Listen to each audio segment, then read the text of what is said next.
नमस्कार, आप देख रहे हैं आई इंडिया और मैं हूं निशांत गुप्ता। मिशन 2024 फतेह करने में जुटी भाजपा हर वह ट्रम्प कार्ड खेल रही है जिससे पार्टी का वोट बैंक मजबूत हो।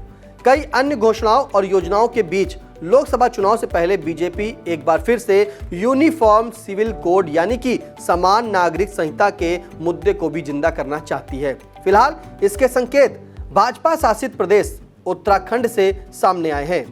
माना जा रहा है कि उत्तराखंड में जल्द ही समान नागरिक संहिता लागू की जा सकती है। अगर उत्तराखंड में यह कानून लागू हो जाता है तो बीजेपी इसे केंद्र और भाजपा शासित अन्य राज्यों में अपनी उपलब्धि के तौर पर प्रयोग करेगी। माना जा रहा है कि अगले 2-3 दिनों में रंजना देसाई के नेतृत्व में बनी समिति मुख्यमंत्री पुष्कर सिंह धामी को रिपोर्ट सौंप सकती है। इसे लेकर राज्य में विधानसभा का विशेष सत्र बुलाने की तैयारी भी की जा रही है। पार्टी सूत्रों के मुताबिक दीपावली के बाद धामी सरकार विधानसभा का विशेष सत्र बुला सकती है, जिसके बाद इस रिपोर्ट को विधान भवन में रखा जाएगा और फिर इसे कानून की शक्ल दी जाएगी। अगर ऐसा हुआ तो उत्तराखंड देश का पहला ऐसा राज्य बन जाएगा जहां पर आजादी के बाद कॉमन सिविल कोड लागू हो जाएगा। बता दें कि भाजपा हमेशा से देश में यूनिफॉर्म सिविल कोड लाए जाने के समर्थन में रही है। विगत वर्ष में हुए विधानसभा चुनाव के दौरान पुष्कर धामी ने घोषणा की थी, अगर फिर से राज्य में बीजेपी की सरकार आई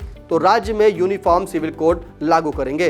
बता दें, चुनाव में मिली जीत के बाद धामी सरकार ने 27 मई 2022 को जस्टिस रंजना प्रकाश देसाई की अध्यक्षता में विशेषज्ञ समिति का गठन किया था, जिसमें 4 सदस्य शामिल किए गए थे। कुछ दिन बाद इसमें सदस्य सचिव को भी शामिल किया गया। फिलहाल इस समिति का अब तक 3 बार कार्यकाल बढ़ाया जा चुका है। आपकी जानकारी के लिए यहाँ यह भी बता दें कि कॉमन सिविल कोड में महिलाओं को समान अधिकार दिए जा सकते हैं, जिसके तहत हिंदू, मुस्लिम, सिख, ईसाई अथवा अन्य किसी भी धर्म से संबंधित महिलाओं को परिवार और माता पिता की संपत्ति में समान अधिकार मिलेगा।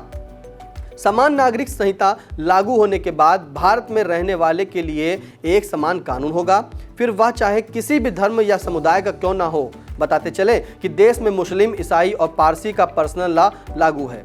हिंदी सिविल लॉ के तहत सिख और जैन आते हैं, जबकि संविधान में समान नागरिक संहिता अनुच्छेद 44 के तहत राज्य की जिम्मेदारी बताया गया है। यह आज तक देश में लागू नहीं हुआ। इस कानून पर निरंतर बहस चल रही है। वैसे देश में अभी गोवा एकमात्र ऐसा राज्य है जहां समान नागरिक संहिता लागू है, लेकिन यह व्यवस्था आजादी से पूर्व सन 1867 में गोवा में प्रभावी हुई थी। आपके लिए यह जानकारी जुटाई थी आई इंडिया के सहयोगी अविनाश चंद्र मिश्रा ने और कैमरे के पीछे सिद्धांत पांडे।